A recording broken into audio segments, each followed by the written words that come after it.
Jadi kita cium kaki guru, sujud di depan guru, kenapa? Itu adab. Apakah itu ada dalam Islam? Tidak. Gonggongan ejekan terhadap Islam menjadi semakin masif karena ya itu yang dicontohkan. Ini Islam tuh gini loh, sujud di depan ustadz, cium kakinya, makan bekas makanannya dan lain sebagainya, kan seperti itu gitu.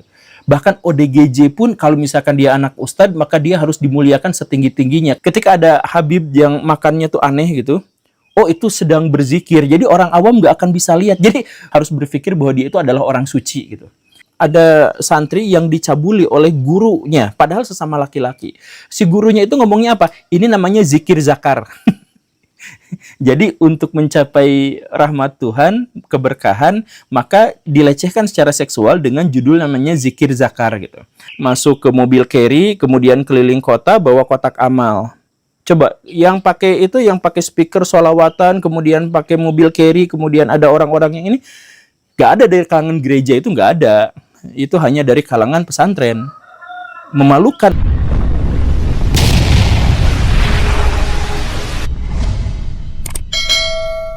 Saya mohon maaf, video ini mungkin tidak akan cocok untuk banyak orang. Mungkin ini akan menjadi salah satu polemik yang luar biasa. Tapi harus saya sampaikan karena polemik ini justru harus diselesaikan.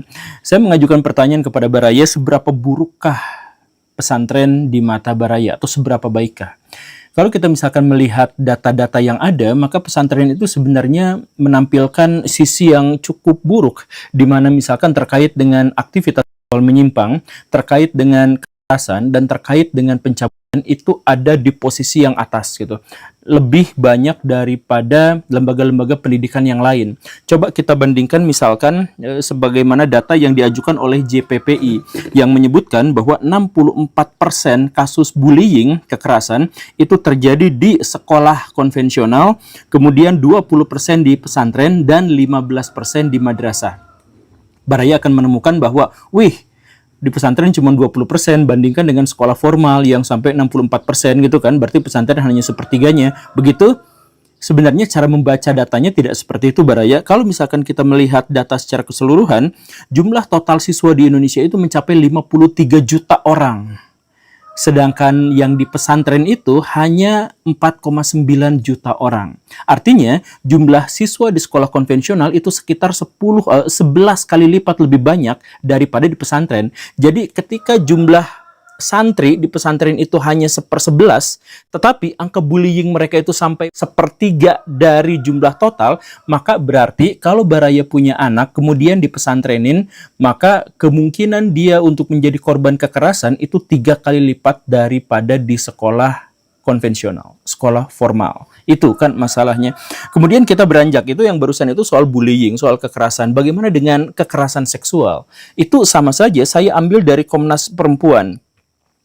Datanya, kekerasan seksual yang paling banyak di lembaga pendidikan itu yang pertama itu ada di kampus, sekitar 27%, kemudian di pesantren 19%, lalu SMA 15%, lalu 7%-nya itu di SMP. Balik lagi ke data yang tadi ini, posisi 2 hanya 19%, tapi yang di pesantren itu jumlahnya hanya 1/11.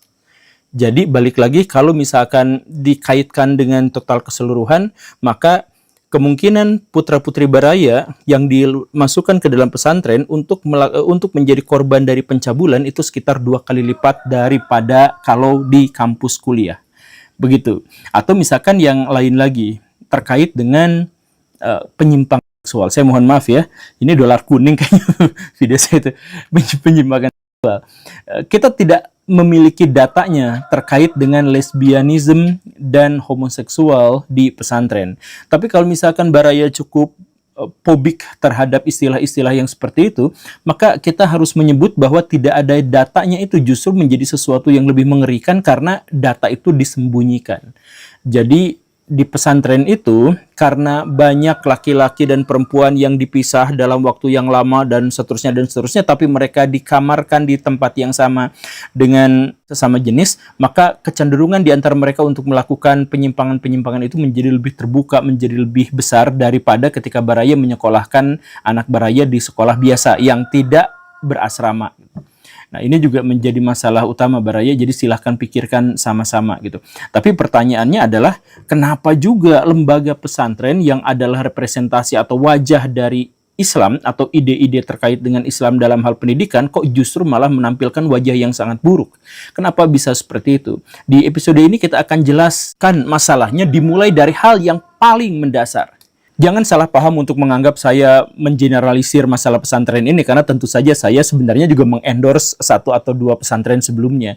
Tetapi coba silahkan Baraya cek video ini atau gambar inilah. Ini adalah Gus Jafar. Beliau mengecat rambutnya dengan warna-warni, dengan tampilan gondrong yang juga kurang bagus gitu ya. Kemudian yang unik dari beliau itu adalah kemana-mana nggak pakai baju, jarang pakai baju. Bahkan ke undangan, bertemu dengan pejabat dan sebagainya itu cuma pakai kolor doang. Kemudian beliau itu suka ngadain konser dangdut besar-besaran di 4 panggung sekaligus. Dan di situ beliau bergitar dengan melodi yang aneh, bernyanyi dengan yang aneh-aneh dan lain sebagainya. Ada banyak sekali keanehan terkait dengan beliau. Beliau juga ngemodif motor, kemudian kemana-mana tuh selalu bawa Fanta. Selalu bawa produk Yahudi itu. Selalu bawa Fanta dan kemudian bawa rokok gudang garam. Luar biasanya dalam hal ini adalah banyak pejabat yang datang ke beliau untuk sowan, banyak orang-orang DPR atau caleg yang datang ke beliau untuk minta berkah dan lain sebagainya. Karena apa? Karena beliau dianggap sebagai wali majdub. Jadi artinya ilmu pengetahuan dan kedekatannya kepada Allah Subhanahu wa taala itu lebih melampaui daripada kebanyakan orang di dunia. Begitu narasinya. Atau misalkan Baraya cek juga ini adalah Habib Bakar Segaf. Beliau adalah orang yang nampaknya kalau misalkan orang sepintas melihat bahwa beliau itu memang ODGJ gitu. Saya sih juga melihatnya seperti itu karena saya orang awam gitu ya. Ya, maksudnya beliau tidak berpakaian kemana-mana, hanya menggunakan peci dan sarung, kemudian menunjukkan gelagat aktivitas fisik juga yang agak aneh gitu dan lain sebagainya. Tetapi beliau dianggap sebagai wali majdub. Jadi dianggap sebagai memiliki karomah dan berkah dan lain sebagainya. Satu hal yang penting dari dua fenomena ini adalah bahwa dua-duanya dicap sebagai wali di kalangan pesantren. Jadi kalau misalkan orang di luar pesantren mereka bingung, ini kan ya, ini ODGJ, kelihatannya ODGJ, tapi kalau misalkan di pesantren, Baraya akan menemukan, oh tidak, mereka itu adalah orang yang suci, orang wali yang seolah Allah Subhanahu wa taala dibuat seperti itu karena kecintaan yang luar biasa yang tidak terkendali dalam dirinya. Kurang lebih narasinya seperti itu gitu. Nah, inilah yang menjadi salah satu masalah kenapa pesantren itu melahirkan banyak sekali cacat-cacat di dunia pendidikan gitu. Ya, dalam hal ini misalkan, kalau misalkan orang awam melihat ODGJ, maka selesai, sudah dia ODGJ. Mungkin diobati, mungkin diisolir, mungkin juga ya jadi bahan candaan. Tapi apapun itu, orang-orang awam akan menganggap ODGJ sebagai ODGJ. Tapi kalau misalkan itu ada di lembaga pesantren, maka kita harus lihat dulu ODGJ itu. Apakah dia termasuk anak kiai, habib, atau bukan, atau orang awam. Kalau dia adalah anak kiai, dia adalah habib, dia apa? Bahkan ketika ODGJ-nya sudah nampak secara eksplisit pun, mereka tetap akan dikatakan sebagai wali. Tapi kalau yang ODGJ-nya itu adalah orang biasa, maka mereka akan disebut sebagai ODGJ biasa. Gila disebutnya, begitu. Nah, ini masalah utama. Jadi dalam hal ini, pesantren itu mensakralkan sesuatu yang profan. Ini penyakit utamanya. Kenapa pesantren tidak berkembang dan lain sebagainya itu karena mereka mensakralkan sesuatu yang profan. Apa yang mereka sakralkan? Misalkan pesantren sendiri. Pesantren itu kan sebenarnya adalah lembaga pendidikan produk budaya manusia Nusantara pada masa lampau untuk bisa mencitrakan bagaimana sistem pendidikan Islam yang berjalan di masa itu. Jadi itu produk budaya. Tapi kalau misalkan kita mengkritik pesantren, hujatannya luar biasa. Anda nggak ngerti apa-apa, ilmu Anda masih terbatas, siapa Anda berani mengkritik dan sebagainya. Padahal mengkritik produk budaya itu kan biasa aja, B aja gitu. Sama seperti kita mengkritik misalkan lembaga pendidikan di Singapura, kita kritik ya nggak apa-apa. Tapi kalau misalkan mengkritiknya pesantren, Baraya bisa masuk neraka gitu, atau diancamkan untuk masuk neraka gitu. Produk budaya tapi dianggap sebagai bagian dari agama. Dan karena itu maka semua hal yang ada di dalamnya itu juga harus menjadi suci. Termasuk yang tadi itu, bahkan ODGJ pun menjadi suci. Karena apa? Anak kiai, anak habib. Kalau anak habib ya pasti habib juga, atau anak ya, atau gus, atau yang semacam itu. Begitu. Termasuk kitab-kitabnya. Buku-buku kitab itu kan sebenarnya adalah produk buatan manusia di zaman lampau. Dan itu menunjukkan ekspresi budaya di masa itu. Itu bukan Quran, itu bukan hadis, itu bukan apa-apa. Itu hanya tafsiran logika manusia terkait dengan situasi keberagamaan pada waktu itu. Jadi pada waktu itu bisa saja bagus kitab-kitab itu. Tetapi pada masa sekarang belum tentu. Kan begitu. Nah, iya sering saya ungkapkan misalkan ada kitab-kitab yang sangat disakralkan, tidak boleh dibantah dan sebagainya. Ya emang kenapa gitu. Kalau misalkan kita melihat tradisi modern dalam pendidikan, ya justru sesuatu itu bisa bermakna kalau misalkan kita mampu mengkritik padanya dan mereka bisa bertahan dari situ. Nah, di lingkungan pesantren itu kitab-kitab tidak boleh dikritik karena sakral, karena suci. Dan karena itulah menjadi tidak berkembang. Sebenarnya kalau pesantren mau aja untuk membuka diri dikritik, bukunya dikritik, disalahkan dan sebagainya itu gak jadi masalah. Sekali lagi itu produk budaya. Tapi kan ya mereka tidak bisa seperti itu. Bayangkan saja Baraya, ketemu sama guru aja kita harus jalan bebek. Jalan bebek seperti budak.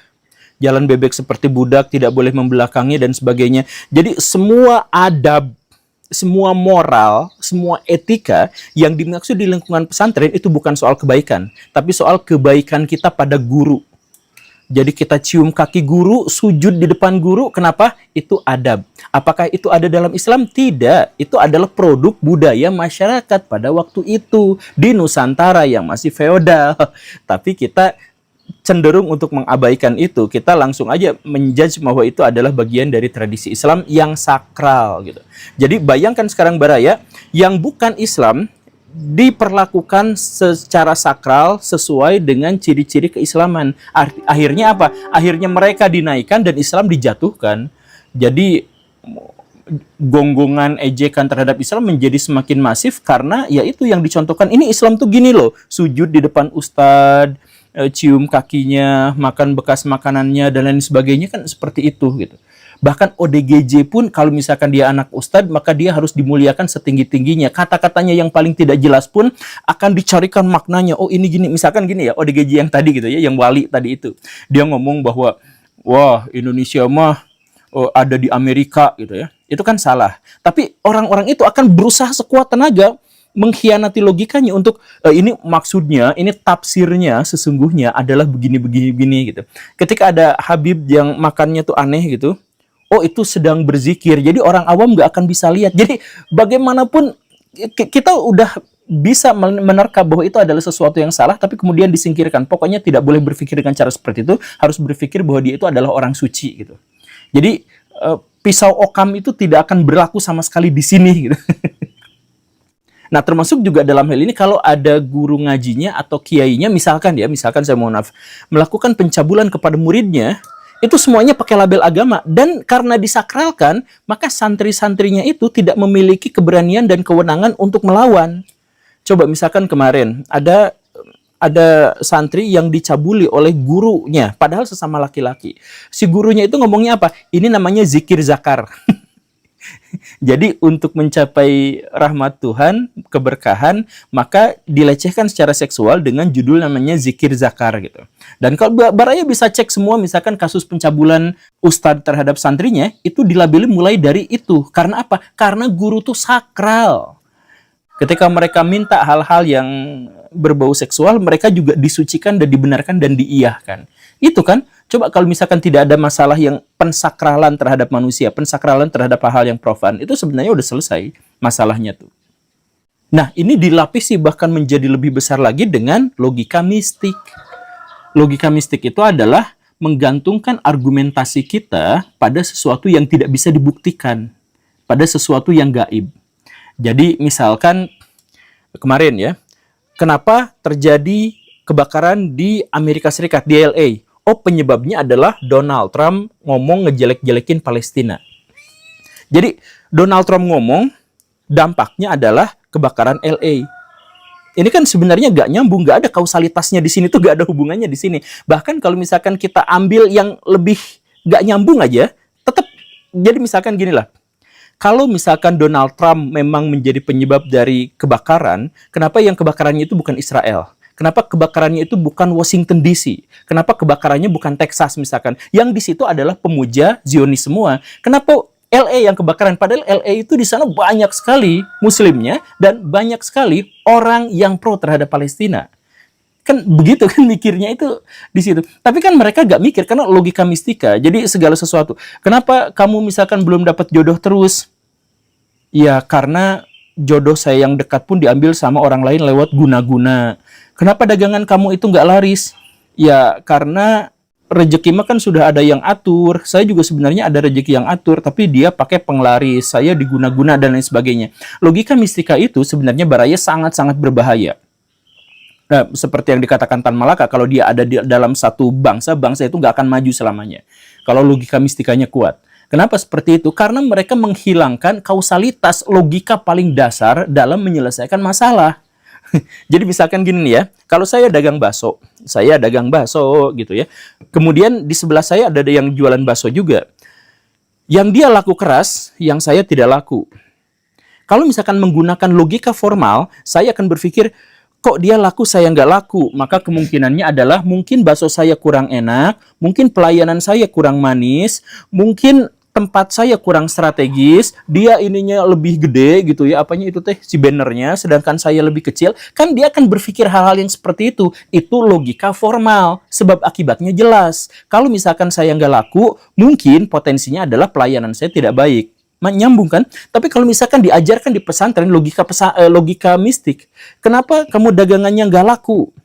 Ya karena dia mau menggunakan ini penglaris itu yang ada kucing di gini-gini itu, ya dan lain sebagainya. Akhirnya apa? Dia tidak menemukan solusi dari dagangan baksonya yang tidak laku.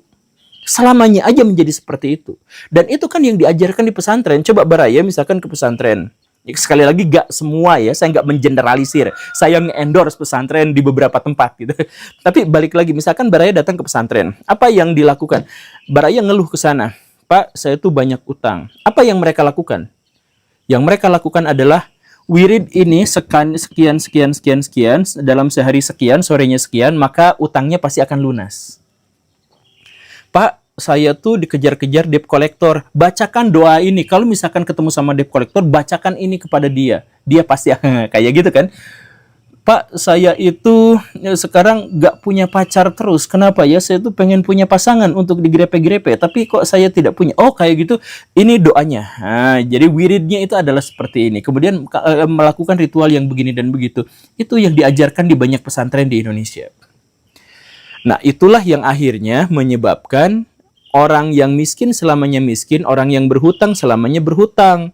Bahkan saya dibully, dihujat habis-habisan kemarin lalu itu ketika saya mengkritik. Ketika ada orang yang butuh berkah, dia malah pajang foto. Ya kalau pajang foto untuk kecintaan, ekspresi kecintaan ya agak jadi masalah, silahkan itu mah urusan dia gitu. Tapi kalau misalkan itu adalah untuk ngalap berkah, nah tepat disinilah masalah kita. Dan lagi-lagi itu budaya itu hanya dihasilkan oleh budaya pesantren. Makanya kita susah maju. Jadi kalau misalkan kita lihat statistik di Indonesia yang menyebutkan bahwa walaupun muslim di Indonesia mencapai 85%, tetapi penguasaan mereka terhadap ekonomi itu hanya 15%. Kenapa bisa seperti itu? Karena kalau misalkan yang orang-orang non-muslim itu gak kepikiran logika mistika yang sampai sedetail, sejelas, dan semengerikan itu. Kalau misalkan Baraya bangkrut, ya mikir gimana solusinya. Kalau misalkan Baraya dijauhi sama perempuan, misalkan ya mikir bagaimana solusinya. Pikiran-pikiran itu harus melibatkan logika formal, bukan logika mistik. Nah, akhirnya apa? Ketika terjadi di pesantren yang begini dan begitu, ya pakai logika mistik. Apa-apa pakai logika mistik. Kenapa bisa seperti itu? Ya karena itu tamengnya. Biar tidak dikritik, biar tidak dihujat, biar tidak diapa-apakan. Jadi itu adalah jalur termudah untuk bisa mendapatkan uang yang memadai, yang cukup. Kan begitu. Dan ditambah lagi kalau sudah seperti itu apa? Baraya dieksploitasi. Bisa aja anak-anak Baraya yang masuk ke dalam pesantren itu berujung pada masuk ke mobil carry, kemudian keliling kota bawa kotak amal. Coba yang pakai itu, yang pakai speaker sholawatan, kemudian pakai mobil carry, kemudian ada orang-orang yang ini, nggak ada dari kalangan gereja, itu nggak ada. Itu hanya dari kalangan pesantren. Memalukan, dan ini fakta yang pahit, tapi terimalah Baraya untuk apa? Agar kita bisa menemukan solusinya. Kita tahu itu salah, berarti kita tidak melakukan hal yang seperti itu lagi. Jadi nggak apa-apa kalau misalkan kita mengkritik itu, karena itu adalah produk dari kebudayaan. Terima kasih karena sudah menyimak. Saya Guru Gembul. Assalamualaikum warahmatullahi wabarakatuh.